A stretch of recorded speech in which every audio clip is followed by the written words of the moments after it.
uma casa. Não, assistência social não tem dinheiro, a gente trabalha com quilo. Então, o melhor comprador hoje vai ganhar um vidro de azeite. Glória a Deus. 1 Samuel 25.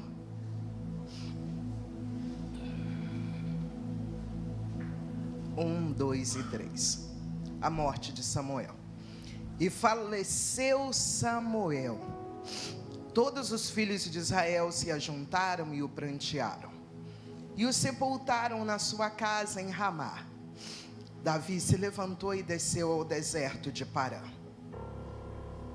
2. Havia um homem em Maom, que tinha as suas possessões no Carmelo. Homem abastado, 3.000 ovelhas, 3.000 cabras.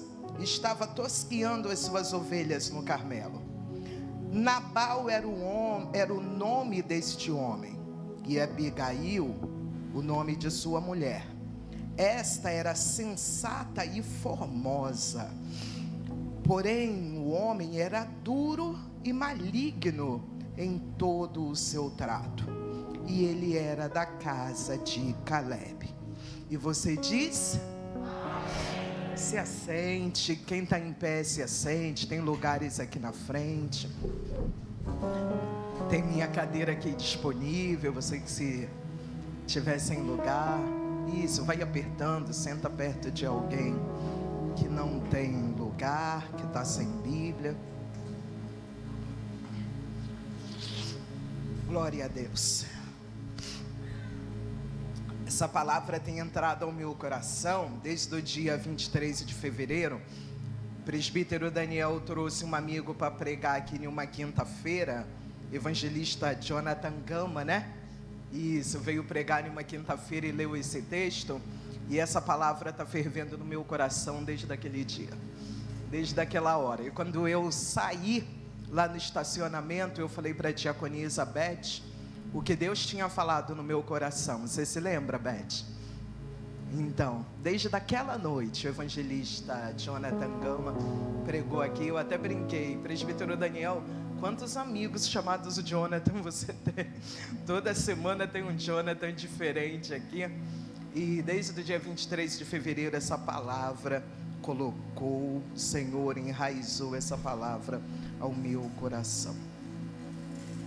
Essa palavra está dizendo de Davi em uma empreitada de fuga, porque ele está sendo perseguido, ele está em uma peleja, e nos momentos mais complicados que ele pensa que ele tem algum amigo, ele manda que seus moços vá até a casa de Nabal pedir ajuda.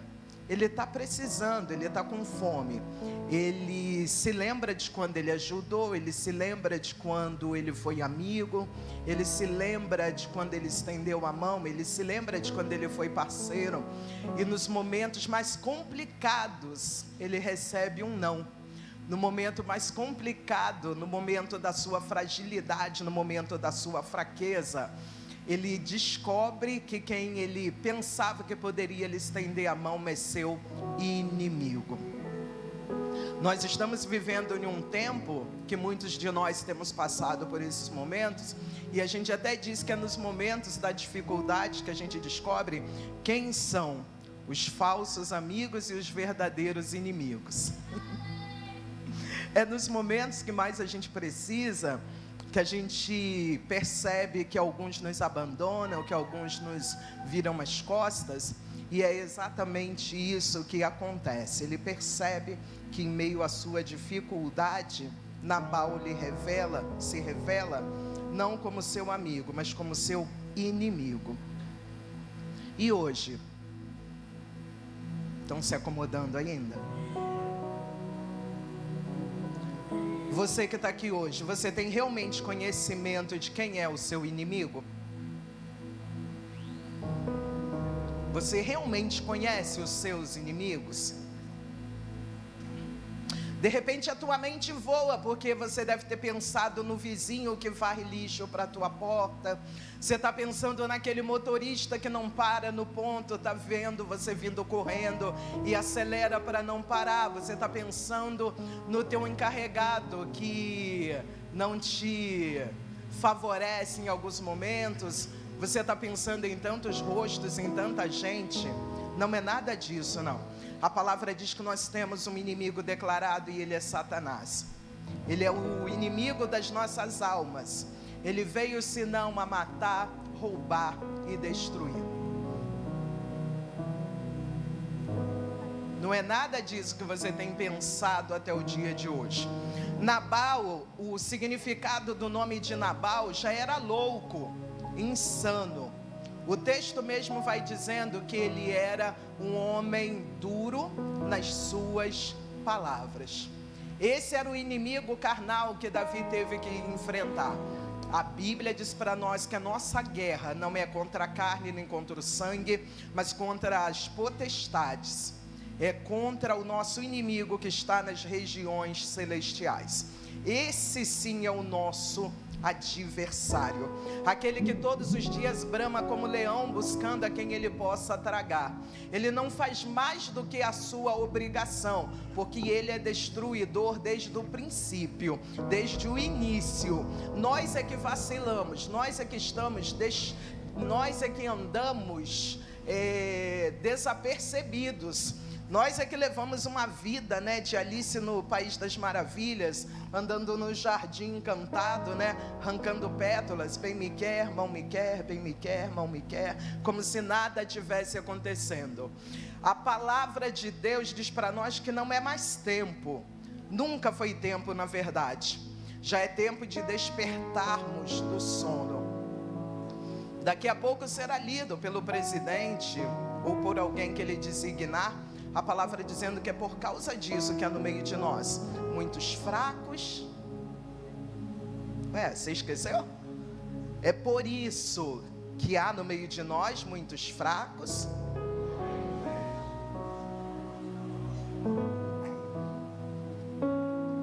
Então media.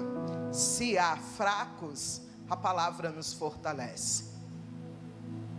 Se há doentes, o pastor falou aqui que é um lugar de cura. Então não há motivo de entrarmos e sairmos. Sai ano, entra ano, sai meses, fecha meses, horas e horas, e continuarmos doentes. E se há alguém ainda adormecido, já é dia de despertarmos do sono.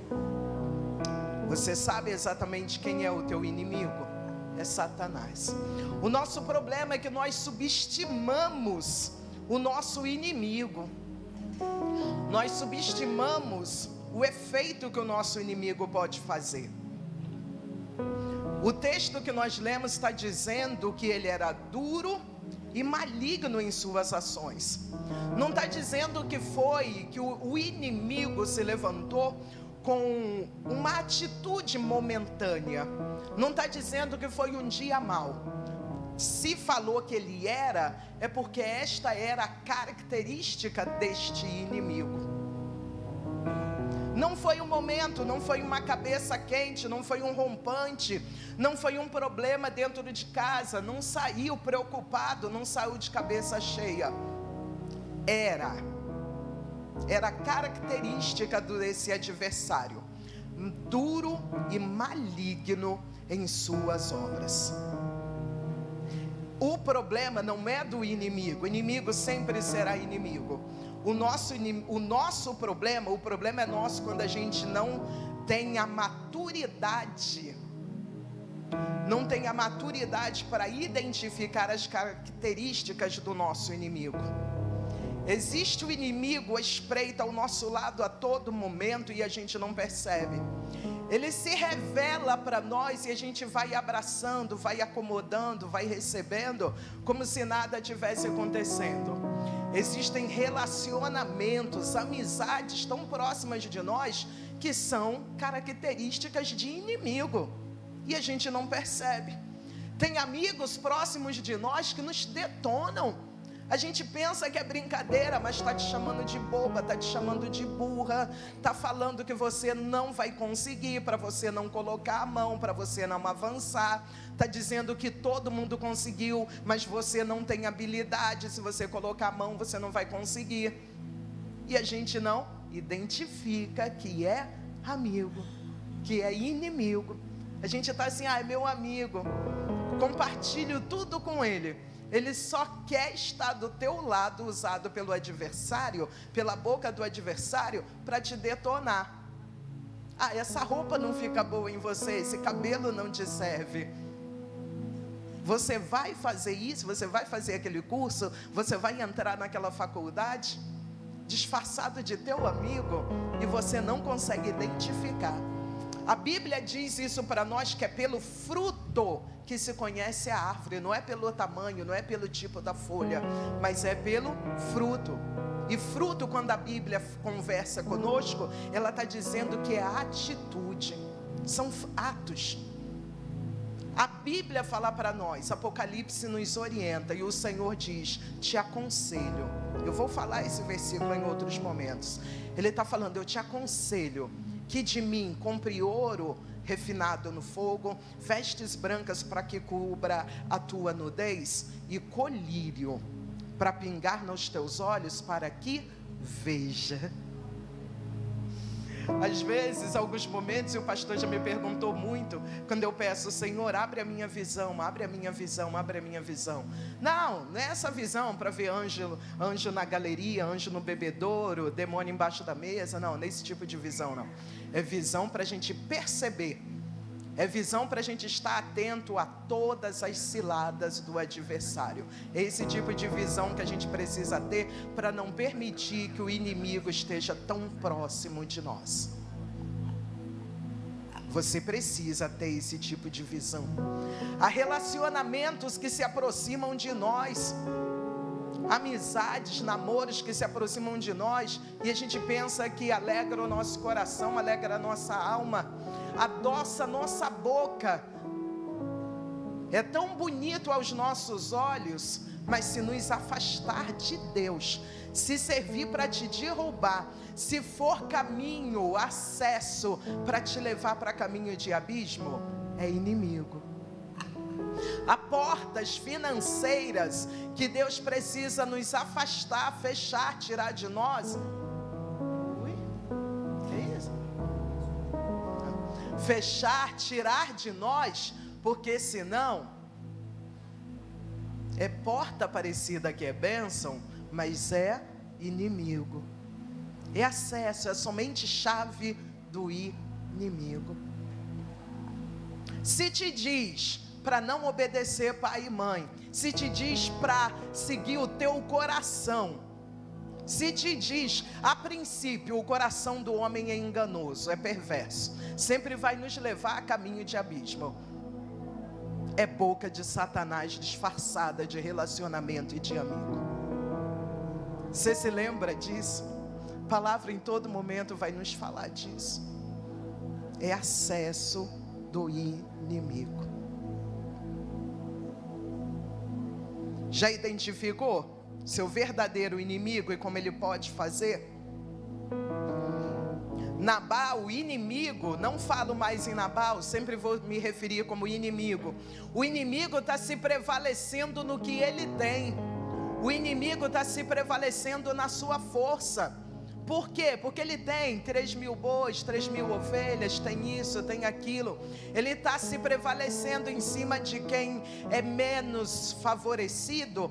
Ele está se prevalecendo na sua força. O nosso inimigo é real, não subestime.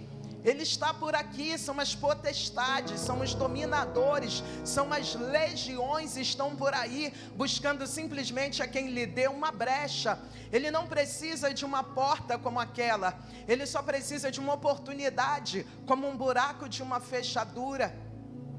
Ele não precisa de grandes oportunidades não, para entrar. E ele está aí, ele ainda não dominou essa terra por causa da igreja, por causa da presença do Espírito Santo na igreja. É por isso que ele ainda não dominou geral. As coisas vão acontecendo e a nossa mornidão espiritual vai achando que tudo é normal. Quer ver umas coisas que acontecem e me preocupa muito? Chama a atenção. Nesses últimos dias, como a gente tem ouvido falar de gente sendo arremessada de ônibus? Você acha que isso é natural? Esses últimos 3, 4 meses, todo mundo agora cismou de cair de porta de ônibus. Você acha que isso é normal? É ele forçando para dominar essa terra. Está vendo como as coisas vão acontecendo? E se a gente não pedir uma visão espiritual de Deus atenta, aberta, muitas outras coisas que, se você perceber, é ele trabalhando, é ele agindo, é ele fazendo. Só dei exemplo de uma. Nos últimos dias aí a gente liga a televisão no jornal, cai gente de manhã, cai gente de noite. Há um ano atrás a gente não ouvia falar tanto disso como a gente está ouvindo agora nos últimos dias. E está passando de repente diante de você, desapercebidamente. É ele, é o inimigo das nossas almas, que quando nós nos levantamos de manhã, ele também se levanta com uma cilada. Ele faz o que lhe é próprio: matar, roubar e destruir. Paulo, ele tem uma preocupação quando ele diz: irmãos, no demais, meus irmãos, fortalecei-vos no Senhor e na força do seu poder. Nós precisamos fazer a nossa parte, porque o adversário todos os dias ele faz a dele. E quando ele vai falando, ele vai dizendo: revista-vos de toda a armadura de Deus. Não é algumas peças, ele está falando da vestimenta completa. E armadura é roupa de guerra.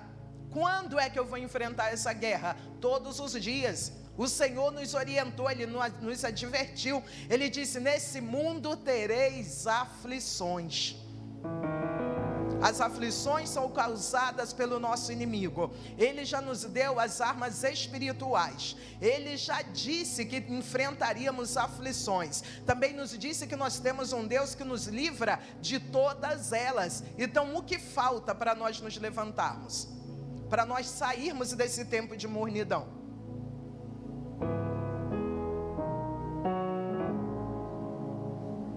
Já respondeu?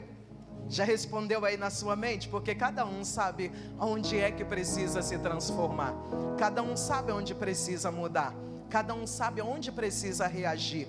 Cada um sabe, eu sei onde eu preciso me revestir mais, onde eu preciso mudar mais. Cada um sabe.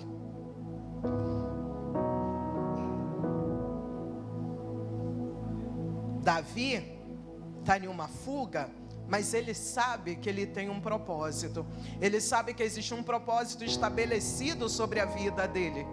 Ele sabe que existe uma palavra, uma promessa liberada. É por isso que ele está sendo perseguido. Guarda também para o momento da tua dificuldade, guarda na tua mente que não é hora de recuar, não é hora de se enfraquecer. A palavra diz que se te mostrares frouxo na hora da tua angústia, a tua força vai ser pequena. Mas fiel é o Senhor que nos prometeu. Ele disse que não nos deixaria órfãos, mas enviaria o Espírito Santo, o Consolador, para estar ao nosso lado todos os dias. Não é só quando você está alegre, não é só quando a sua mesa está farta, não é só quando a sua conta está no azul, não é alguns amigos que você pensa que é amigo, não é alguns amigos que a gente pensa que é parceiro, não. Ele disse: o Consolador vai estar ao teu lado todos os dias. Existe uma promessa liberada sobre a vida, e a promessa é de excelência, a promessa é de reino, a promessa é de uma cadeira excelente para ele. Por isso que o adversário está lhe perseguindo, é por isso que tem flecha, tem seta. Agora, o que me preocupa nessa passagem é que em algum momento, quando ele separa os seus 10 homens, ele diz assim, ele dá uma orientação: vocês vão até a casa de Nabal e vocês vão dizer o seguinte: há paz contigo? Tem paz na tua casa? Vai tudo bem com a sua família? É a orientação que ele dá para os seus homens, para quando ele chega diante do inimigo. Só que no momento da ingratidão, o que ele recebe? Um não. O seu inimigo lhe fecha as portas e lhe diz um não.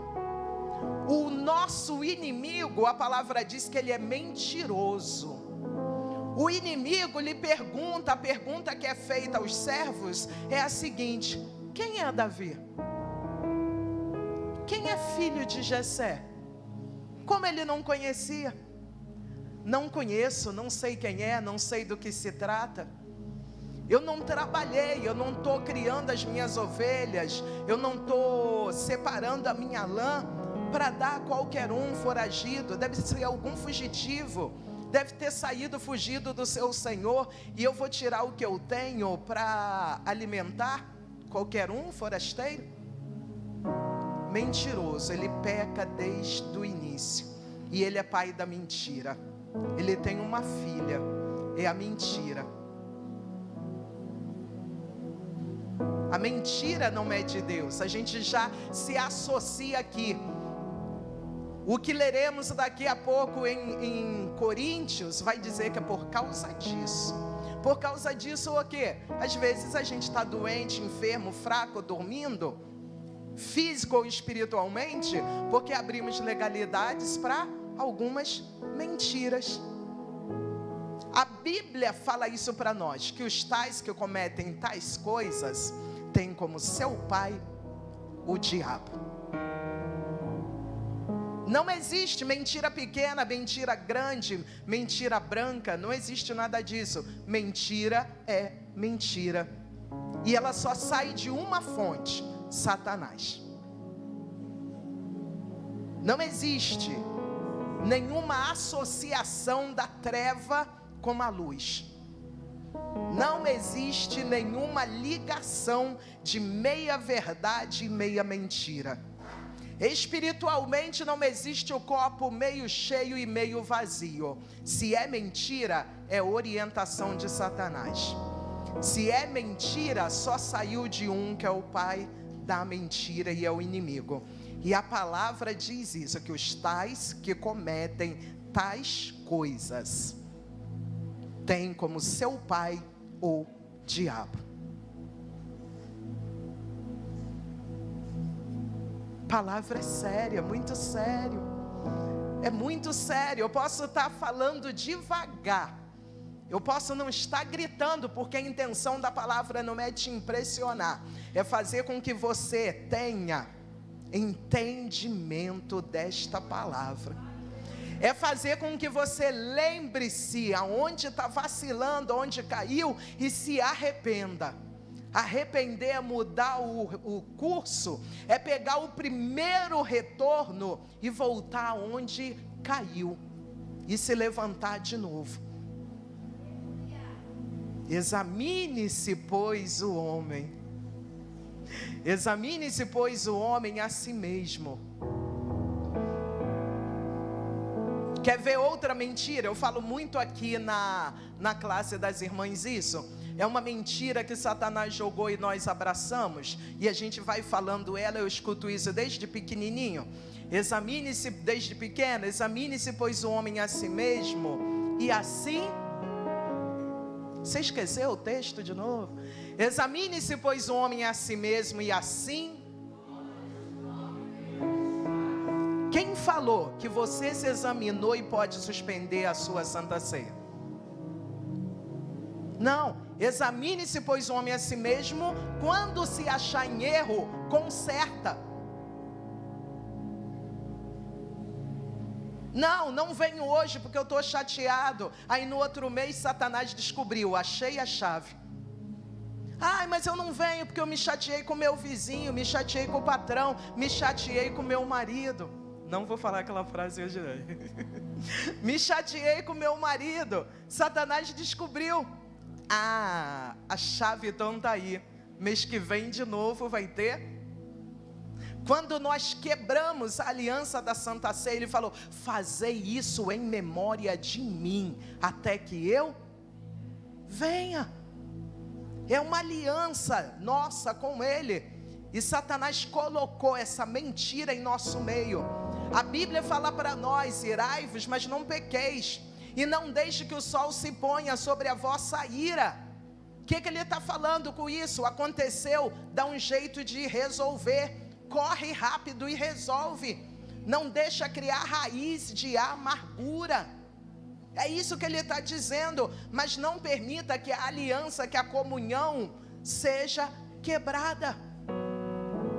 A gente se aborrece com o vizinho, com o marido, ele não tem nada a ver com isso, a gente corta, é a comunhão com ele. Aí na hora do almoço faz as pazes com a esposa, com o marido, está beijando na boca e a comunhão com ele.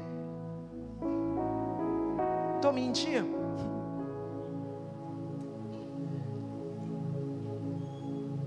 Você entende que essa cilada aqui do inimigo, Davi não percebe que só é uma artimanha para tirar ele do foco que Deus tinha para a vida dele? É isso, quando a notícia chega até Abigail, ela se levanta, ela corre, quando ela chega diante dele, a conversa é essa: não faça tal coisa, meu senhor. É essa conversa que o texto está dizendo. O Senhor tem um propósito, o Senhor guerreia as guerras do Senhor. Ela está dizendo: não suje, não manche as tuas mãos, a tua chamada, a tua vida, por causa disso. O mesmo que uma hora está orientando os seus servos a chegarem lá e diz assim: vocês chegarão lá e dirão tal coisa.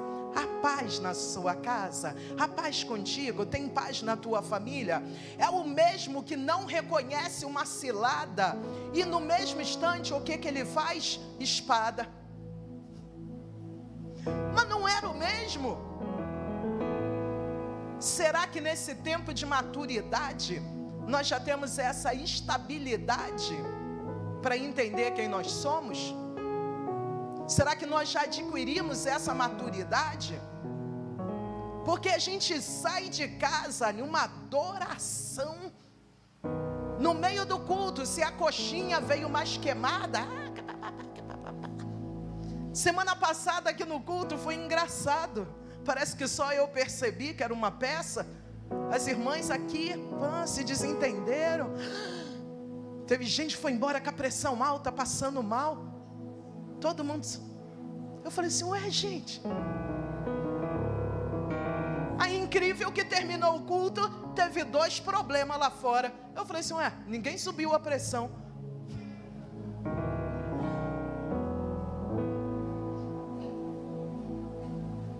São ciladas que nós precisamos. A palavra diz isso. Ao homem sensato, ao homem sábio, que esteja como aquela casa firmada sobre a rocha. Virão as adversidades, a chuva está caindo de cima, as correntes estão passando pela sua raiz, pelo seu alicerce, o vento está combatendo a sua lateral. Está dizendo que a adversidade está vindo de todos os lados. Em todas as situações a adversidade está chegando.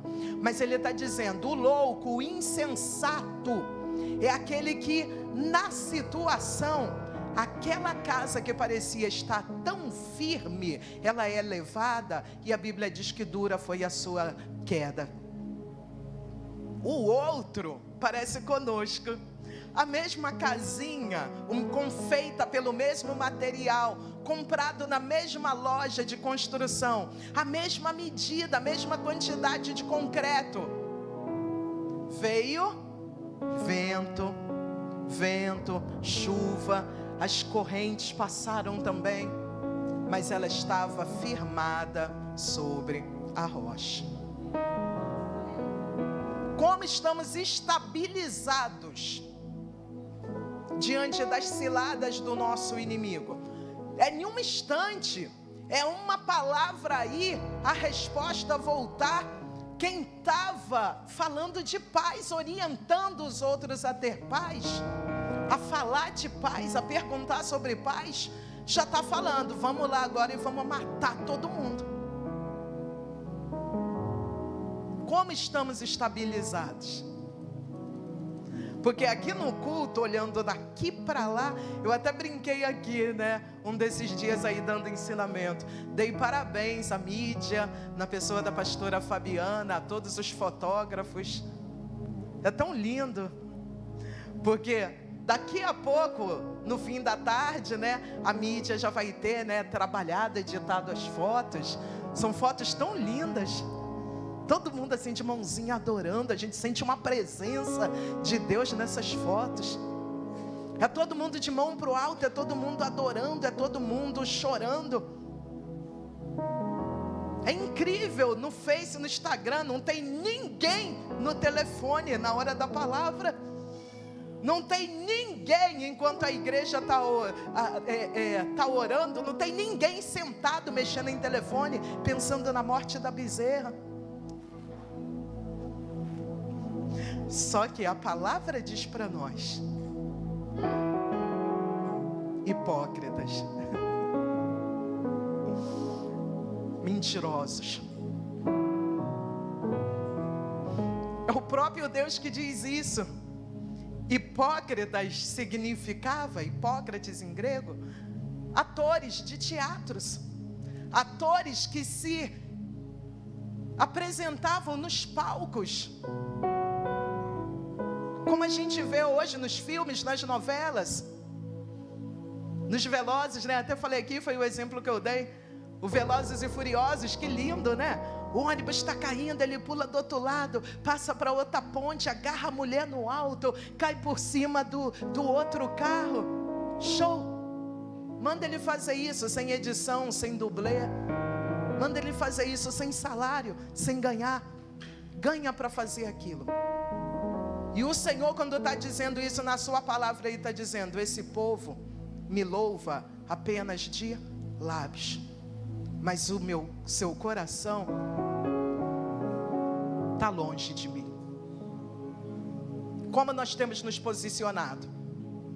O sim, sim e o não, não, não é só para casamento, não. É para todo o momento da nossa vida. É isso que Ele está dizendo na sua palavra. Chega, não dá mais para falar palavrão de manhã e de noite, falar mistério na igreja, levantar a mão. Não dá mais. Não dá para se prostituir de manhã e de noite estar no altar dando palavra ofertória, estar cantando, ministrando ou dançando. Não dá mais. Não dá mais. Não dá mais.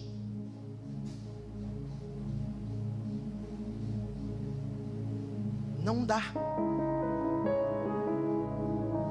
Não dá. Ora eu quero, ora eu não quero. Ora eu estou dentro, ora eu estou fora. Ora eu estou do lado direito, ora eu estou do lado esquerdo. Não dá mais.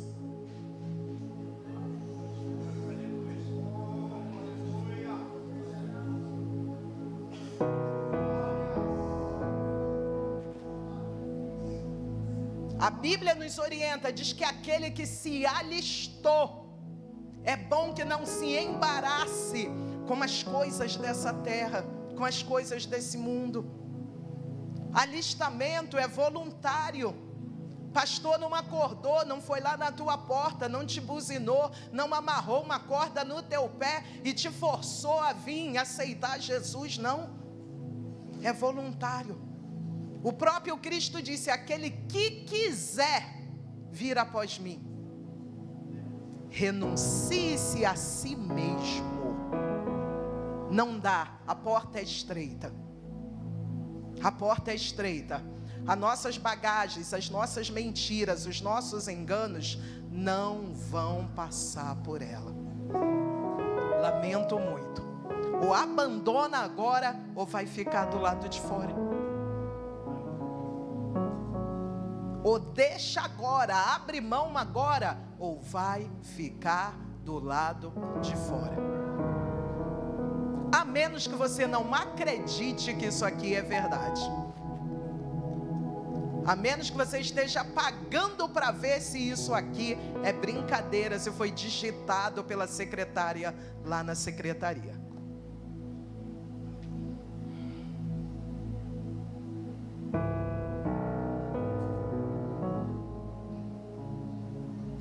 Davi tem promessa.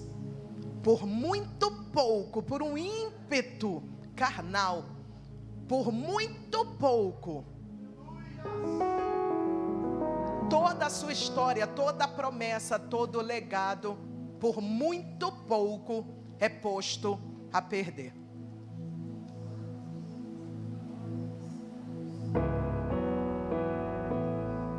Muito pouco. Valoriza. Volto no versículo. O Senhor dizendo isso para nós: te aconselho que de mim compre ouro refinado no fogo. Você não acha ouro em qualquer esquina. Ele está dizendo: valoriza a excelência disso que foi dado a você. Valoriza o preço disso que foi te ofertado de graça. Nós estamos num tempo que a gente pensa que está tudo tranquilo. Não é. A graça, ela é mais perigosa do que a lei. A lei estava de boa. Vou lá, olho, não matarás, não adulterarás, cumprir. Hoje não, no tempo hoje da graça,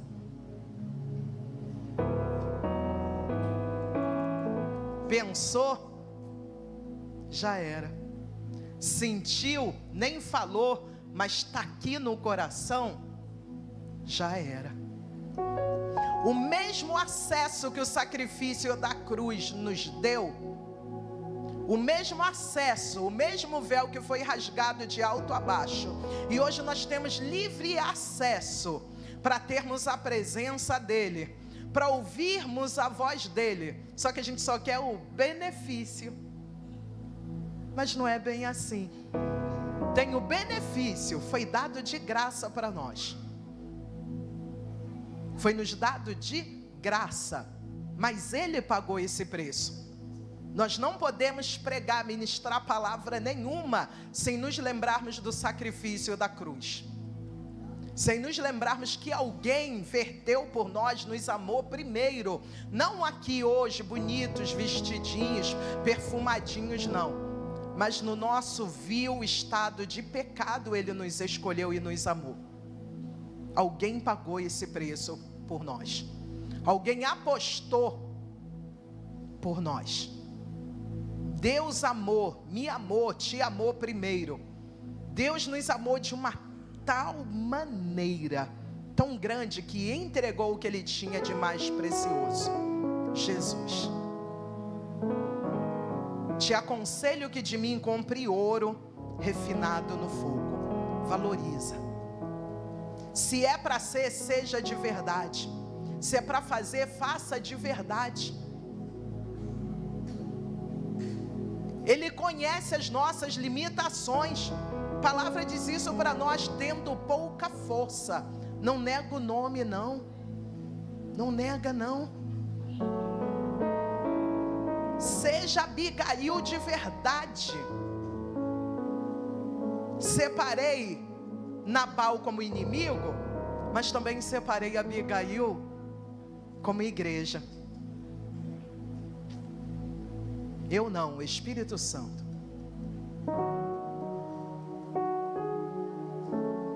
Lemos sobre Abigail que ela era bonita e de bom entendimento. A igreja é a coisa mais bonita de Deus aqui na terra, é a sua igreja. Já disse no início, é por isso que Satanás ainda não povoou, não fez do jeito que é a sua intenção, por causa da sua igreja aqui na terra. A palavra diz para nós que nós, a igreja, somos povo santo, separado, nós somos sacerdócio eleito, nós somos povo adquirido, nós somos o povo lavado e remido pelo seu sangue, a igreja. Mas sabe por que alguns no mundo olham para a igreja e a vê feia? É triste a gente conversar com um ímpio e ele diz assim: eu não entro naquela igreja. Enquanto a fulana ou fulano estiver lá, eu não entro naquela igreja.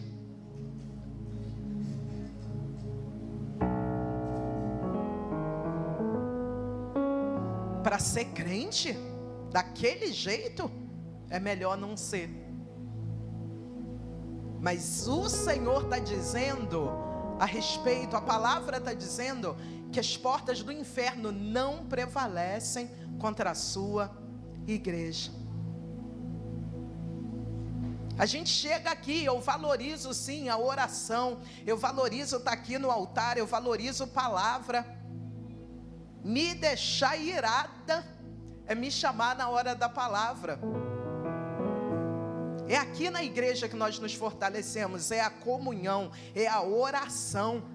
2 ou 3, círculo de oração, Deus tem feito nos nossos cultos, com 2 ou 3, com 4, nas consagrações, Deus tem feito coisas maravilhosas, porque é Ele o cabeça da igreja e Ele não depende de ninguém. Ele nos fez essa promessa, estando 2 ou 3 reunidos no nome dEle, é igreja, e Ele se faz presente. Ele fez uma promessa e Ele não tem abandonado. Ele nos chama de noiva. Ele escolheu a sua igreja. Igreja não é denominação. Igreja não é o hall de membros. Igreja é a noiva separada. Ele não vai vir buscar só quem tem carteirinha de membro, mas aquele que se santificou, aquele que é lavado e remido no sangue do Cordeiro. A igreja é bela. Você vê nesse texto que você conhece, manteve a Bíblia aberta, o posicionamento da igreja. A igreja, quando ouve o sinal de perigo, o sinal de morte, mesmo correndo risco, a igreja se apressa. A igreja não deixa passar tempo. A igreja se apressa. A igreja se levanta rapidamente e vai de encontro àquilo que parece perigo. Você é essa igreja aqui? Eu sou essa igreja aqui?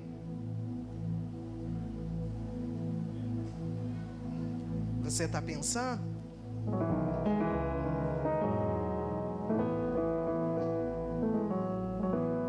A igreja não vai de mão vazia.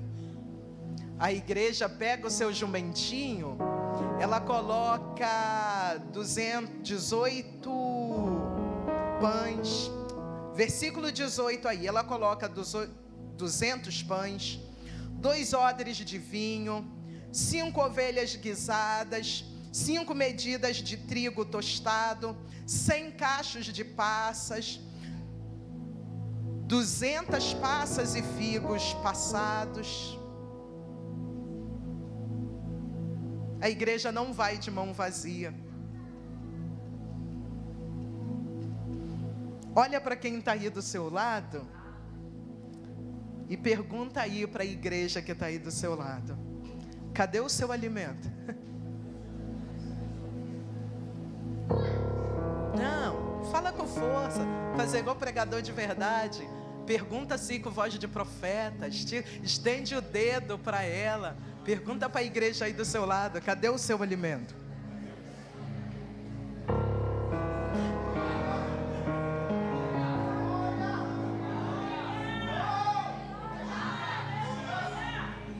Desculpa interromper a adoração, mas se não tiver alimento, nem adianta querer aparecer. Correr, aparecer, live, mídia, foto, se não tiver alimento, não adianta nem querer aparecer lá. Não adianta tentar se levantar diante do inimigo se não tiver alimento. Não adianta se levantar para tentar apaziguar a guerra, a tempestade, se não tiver alimento. É melhor nem aparecer. Ela podia se ocultar, ela podia fugir, ela podia pegar, não sei, o texto não fala se tinha filhos, podia pegar esse jumentinho aí e pensar assim: enquanto Davi não chega, vou sair, fazer uma saída estratégica pela esquerda.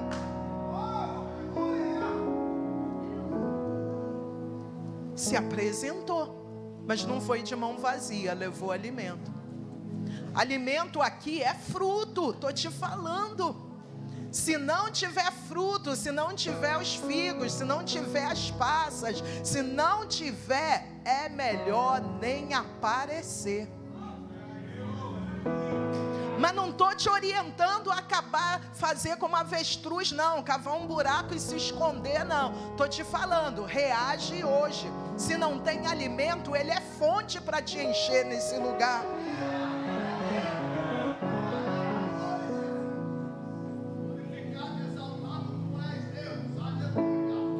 Alimento é palavra. Alimento é palavra, alimento é isso mesmo, é culto de doutrina, é escola dominical, é devocional de manhã, é alimento, não dá, a gente não se sustenta. A gente até canta, né? Como é lindo, já recebi muito de Deus, mas a gente canta, Deus não rejeita a oração. Rejeita sim, hein? Oração. Pode, né? Você sempre cantou. Agora é porque eu estou pregando, você não quer cantar? Oração te fortalece, mas alimento é palavra. Pode orar muito, se não tiver palavra, não se mantém. Pode até ler muito, mas se também não tiver oração, não conhece o dono. Não conhece aquele que está do teu lado, te esclarecendo, te orientando.